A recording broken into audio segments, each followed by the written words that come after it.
जो अखिलेश यादव जी हैं वो हरिद्वार जाकर डुबकी लगा सकते हैं, तो कुंभ आकर क्यों नहीं लगा सकते? वहां से उनको क्या दिक्कत है? उन्होंने केवल एक जगह का जिक्र किया है कि जो गोरखपुर से ट्रेन आई है वो खाली आ रही है।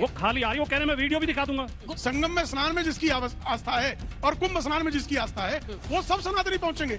उसे मुख्यमंत्री के निर्वाचन क्षेत्र को लेकर किसी प्रकार की बात करना ये बचकाना ख्याल के अलावा कुछ नहीं है। 4 से 5 हजार पर व्यक्ति देखा जाए तो 1.5 से 2 लाख करोड़ का अर्थव्यवस्था में कुंभ की तरफ से योगदान होता है। हर व्यक्ति जो कहता था कि धर्म क्या काम देगा, धर्म से क्या रोजगार मिलेगा, हर व्यक्ति वहां चाय पापड़ी का ठेला लगाना चाह रहा। क्यों भाई? जो मौलवी जी ने बोला है कि एक स्टेटमेंट यूज करी है कि कतार के लोग यहाँ पे आकर के स्नान कर रहे हैं, तो हमारा वो कहता है खुश नसीब है। मैं बात बता दूं, हमारा सनातन धर्म ऐसा है कि सारे धर्मों को जगह देता है, तो खुश नसीब वो है, हमारा देश नहीं है, वो खुश नसीब है। आप हज को और महाकुंभ को कंपेयर क्यों कर रहे हो? 12 साल में आते हैं, कभी भी जा सकते हो। दोनों अलग धर्म है, दोनों को आपस में एक दूसरे से कंपेयर क्यों कर रहे हो? श्रद्धा जरूरी है ईश्वर पर, या ये कि कितनों ने डुबकी लगाई और कितने वहां प्रस्तुत हुए? जय श्री राम दोस्तों, स्वागत है आप सभी का आपके अपने YouTube चैनल मैक्स डिबेट पर। दोस्तों, आज के इस डिबेट में हमें देखने को मिलने वाले हैं सपा पार्टी के प्रवक्ता राजकुमार भाटिया और बीजेपी पार्टी के प्रवक्ता प्रेम शुक्ला।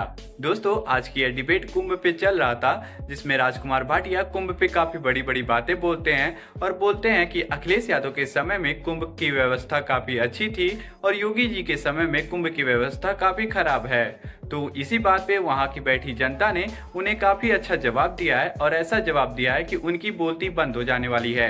तो आज की वीडियो काफी मजेदार है, तो आप लोगों से अनुरोध है वीडियो को शुरू से लेके अंत तक पूरा देखिएगा, तभी आप लोग को पूरा वीडियो समझ में आने वाला है। अगर आप सभी को ये वीडियो पसंद आएगा तो वीडियो को लाइक करिएगा और चैनल को सब्सक्राइब करिएगा ऐसी और भी वीडियो देखने के लिए। चलिए अब बिना किसी देरी के मेन डिबेट को स्टार्ट करके देख लेते हैं। चलो भाई, देखो अब मैं क्या कर। लेकिन सरकार की जिम्मेदारी होती है व्यवस्था करने की।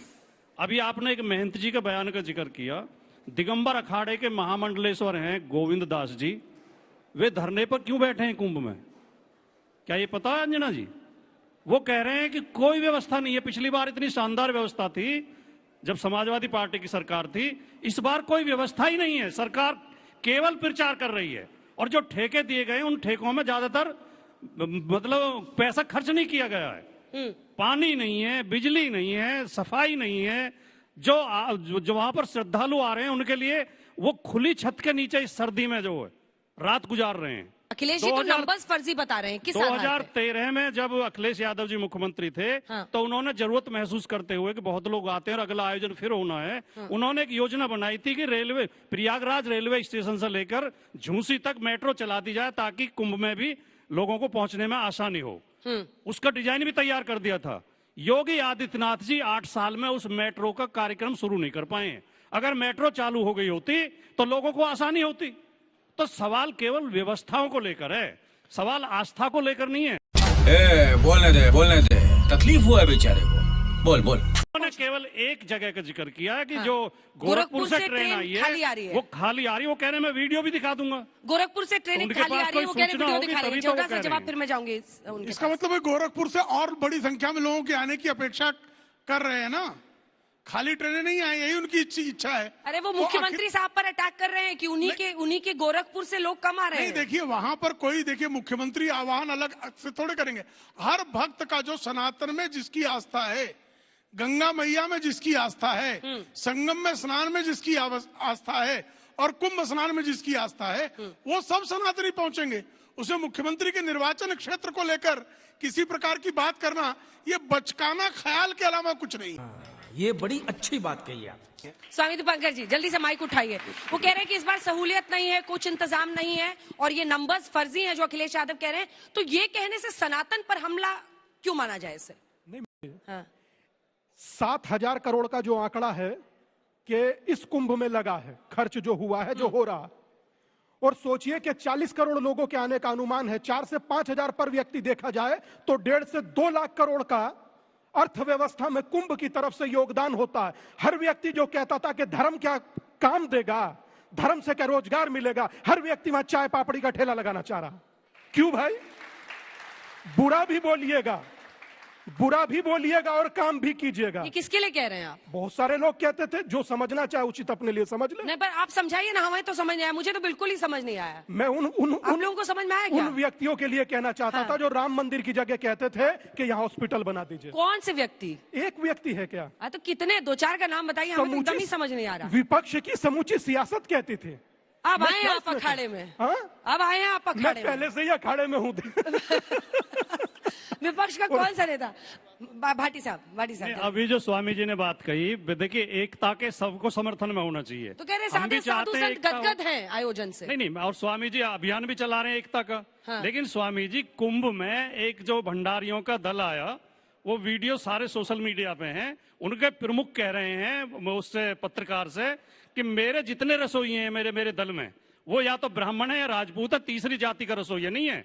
इससे कुंभ की पवित्रता बनी रहेगी। जब ऐसी सोच लोग रखते हैं कि ब्राह्मण और राजपूत के अलावा अगर रसोई में कोई घुस जाएगा तो पवित्रता नष्ट हो जाएगी, तब दिक्कत आती है। भाटी जी, अगर आपको एकता की बात करनी है तो दोनों तरफ करिए, इन्हें भी समझाइए भाटी जी, जो हर चीज में जातिवाद करते हैं। भाटी जी, सह सम्मान आपके पेशे खिदमत, ये कहने का सिर्फ आपने इस वीडियो का जिक्र किया तो बता रहा हूं, जिसके बयान की आप बात कर रहे हैं, खानसामा लोग जो आए थे, जो बनाने वाले आए थे, उन्होंने कहा हमसे कहकर बयान दिलवाया। खानसामा तो इनके यहाँ होते हैं, हमारे यहाँ तो रसोई और भंडारी होते हैं। मैं ये कह रहा हूं, बेसिक आप जिनकी पैरवी कर रहे हैं वो खानसामा लोग ही हैं। हाँ। आप समझिए, मगर मैं इतना कह रहा हूं कि उनका कहना यह था कि बयान हमसे कहकर दिलवाया गया था। तो किसी भी चीज किसने कहलवाया था? जो यूट्यूबर होते हैं छोटे छोटे बयान दिलवाते हैं, और बयान दिलवाने के बाद वही सारे ट्वीट फिर बाद में भाटी जी या अन्य लोग करते रहते हैं। चलिए, अविमुक्तेश्वरानंद जी कह रहे हैं, उनसे भी कह के दिलवाया है क्या? कि ब्राह्मण और क्षत्रिय के अलावा किसी को संन्यास लेने का अधिकार नहीं है। मैं ऐसा समझता कोई हूं और कि- संन्यास नहीं लेना। अविमुक्तेश्वरानंद जी का बयान है, आप स्वामी जी के खिलाफ, स्वामी जी के खिलाफ अभियान चलाइए। भाई मैं कहना ये चाहता हूँ, मैं आरोप नहीं लगा रहा हूँ। भूषण इन के चीजों युग से से भी जो है एकता यहाँ भंग संत होती जो है। है अगर दलित एकता रहे की बात करते हो मैं सिर्फ तो एक- इनकी आलोचना भी किया करो जो जातिवाद करते हैं। वर्मा साहब, वर्मा साहब, भाटी जी, कांग्रेस पार्टी के नेता जाएंगे कुंभ में स्नान करने। हाँ, ठीक है, शुक्ला साहब, प्रश्न का जल्दी जो है, देखिए हमारे यहाँ सतयुग से जो है, सतयुग के जमाने से काकभूषुंडी कौन थे? सारे पुराणों को पढ़ने सुनाने वाले सूत कौन थे? कभी हमारे यहाँ जातियां रही ही नहीं है और जातियां बाधा ही नहीं रही है। कुंभ में स्नान करते समय कौन सा घाट किस जाति का है? किस, आप कभी 1942 के कुंभ दिखा दीजिए, रामचरितमानस 54 में का लिखा कुंभ है, दिखा दीजिए, रामचरितमानस 66 का में कुंभ लिखा दिखा दीजिए, है कभी कि नहीं रहा है। त्रेता में उसमें सतयुग में केवल ब्राह्मण को संन्यास का अधिकार था। किसने कहा है? रामचरितमानस में मैंने पढ़ा है। दिखाइए मुझे पंक्ति, मैंने पढ़ा है। पंक्ति बताइए। और द्वापर में मानस में भी ब्राह्मण और पढ़ता हूँ। क्षत्रिय को अधिकार था। नहीं कभी और नहीं है। त्रेता में तीनों को, अरे ब्राह्मण कहाँ को- क्षत्रिय वैश्य, भाई और कलयुग में इन्हें शूद्रों को भी अधिकार मिल गया। भाटी जी ये होगा भेदभाव करने वाली बात है। भाटी जी सुनिए, अब आप रामचरितमानस की कथा ही काकभूषुंडी गलत सुनाते कहा, हैं। एक सेकंड कहना चाहूंगा।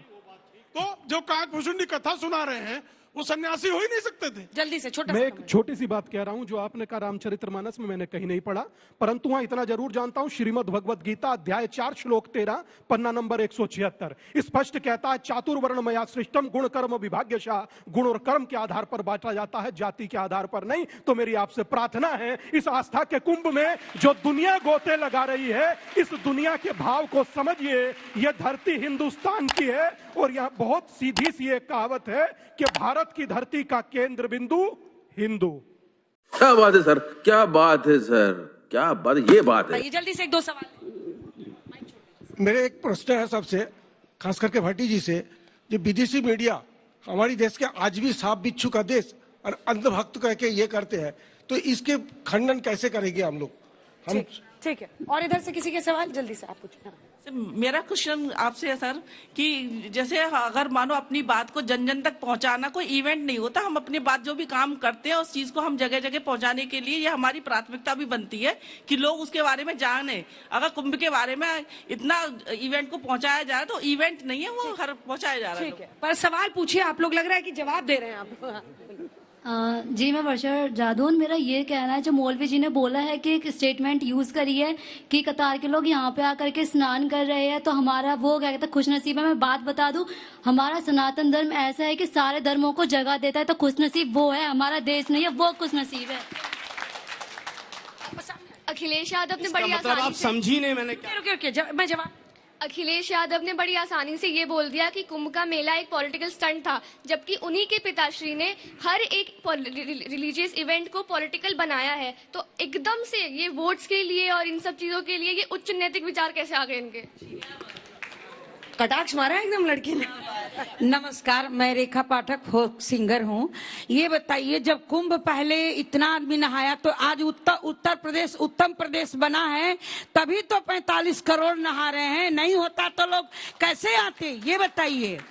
गंगा मैया, हमारी गंगा मैया कितनों को तार देती है, कहते ना बहती है गंगा, लगा ले तू गोता, राम तेरा चाहे तो क्या नहीं होता।